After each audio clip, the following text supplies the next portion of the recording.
अंत्योदय सम्राट शिवसेना प्रमुख स्वर्गीय बाळासाहेब ठाकरे यांच्या जयंतीनिमित्त नंदुरबार जिल्हा शिवसेनेचे उद्धव बाळासाहेब ठाकरे गटाच्या वतीने विविध सामाजिक उपक्रमांचे आयोजन करण्यात आले। या कार्यक्रमांना जिल्हा प्रमुख पंडित माळी यांची प्रमुख उपस्थिती लाभली।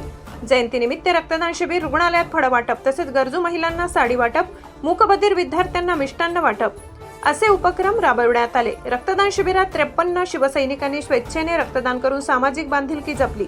51 गरजू कामगार महिलांना साडी वाटप करण्यात आली। जिल्हा रुग्णालयात रुग्णांना फळ वाटप करण्यात आले। मूकबधिर विद्यालयात विद्यार्थ्यांना अन्नदान वाटप करण्यात आले।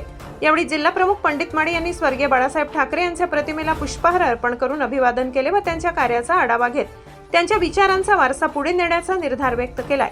बाळासाहेब ठाकरे केवळ नेते नव्हते तर समाजातील प्रत्येक घटकासाठी लढणारे प्रेरणास्थान होते। त्यांच्या विचारानुसार समाजसेवेचे कार्य शिवसेना अखंडपणे करत राहील असे त्यांनी सांगितले।